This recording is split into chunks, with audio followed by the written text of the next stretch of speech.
Death cover. A person should must have a term insurance for that. आज की date में loan repayment को पूरी तरह से ये प्रोटेक्ट कर देता है. अगर आप ये लोन के साथ लेते हैं तो एक छोटा सा प्रीमियम देके इसको आप कवर कर सकते हैं. ये कौन प्रोवाइड करता है? लाइफ इंश्योरेंस कंपनीज प्रोवाइड करती हैं. और जब भी आप किसी फाइनेंसर के पास जाते हैं वही आपको सजेस्ट कर देता है और छोटी अमाउंट ईएमआई में डाल के आप इसको ले सकते हो. टेन्योर इसका कहां तक होता है? लोन टेन्योर होता है. अगर आपने 20 साल का लोन लिया है तो 20 साल का होता है, 15 का लिया है तो 15 का होता है. Why important? Protects your family in case of death of the person who has taken the loan. आपकी फैमिली को ऊपर इसका बर्डन नहीं आता है. सेकंड रिस्क है एक्सीडेंटल एंड डिसेबिलिटी. इसमें क्या कवर होता है? पर्सनल एक्सीडेंट कवर होता है, डेथ कवर होता है, डिसेबिलिटी कवर होती है. ये किस चीज को प्रोटेक्ट करता है? ये इनकम को प्रोटेक्ट करता है, ईएमआई को प्रोटेक्ट करता है. लाइफ इंश्योरर इसमें दे सकता है इसको आपको. जनरल इंश्योरेंस कंपनी दे सकती है. लाइफ इंश्योरेंस कंपनी आपको फुल टेन्योर का दे सकती है, वेयर जनरल इंश्योरेंस कंपनी इसको 5 साल तक का दे सकती है. उसके बाद आप इसको रिन्यू भी करवा सकते हो.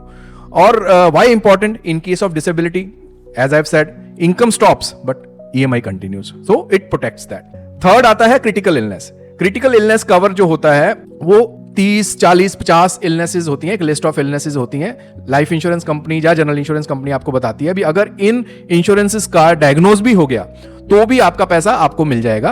पहला इसके ऊपर जो हक बनता है वो फाइनेंसर का बनता है जो आपको ये कवर देता है. तो वो पहले आपका लोन पूरा करेगा, उसके बाद अगर कुछ बाकी बचता है तो वो आपको मिल जाएगा. तो इसका भी जो टेन्योर होता है लाइफ इंश्योरेंस कंपनी के केस में फुल होता है, जनरल इंश्योरेंस कंपनी के केस में 5 साल होता है और ये लमसम ऑन डायग्नोसिस आपको मिल जाता है. फोर्थ तरह का कवर होता है हॉस्पिटलाइजेशन. ये हेल्थ इंश्योरेंस का कवर होता है. ये आपके हॉस्पिटल बिल को कवर करता है. अगर आप हॉस्पिटलाइजेशन हो गई तो ईएमआई तो रुकेगी नहीं, खर्चा अलग से स्टार्ट हो गया. तो ये आप 5 साल तक का एक आपको फाइनेंसर आपकी लोन के साथ ही पॉलिसी को अटैच करके आपको दे सकता है. It saves your savings. Means अगर आपने कुछ सेविंग्स की हुई हैं उनके को प्रोटेक्ट करता है, आपकी सेविंग्स को नहीं खाता है और ईएमआई आपकी अनअफेक्टेड रहती है और चलती रहती है. The fifth and the most important, rather this should have been the first thing, is the property damage. हमारे कंट्री में हमें अच्छे से पता है बहुत तरह की नेचुरल क्लैमिटीज आती हैं. टाइफून्स आते हैं, अर्थक्वेक होता है, बाढ़ की सिचुएशन होती है. इस सारे चक्कर में अगर आपके घर के स्ट्रक्चर को कुछ हो जाए तो उसको प्रोटेक्ट करता है गृह सुरक्षा. ये बहुत छोटा प्रीमियम होता है और ये हमेशा लेना चाहिए. रादर आप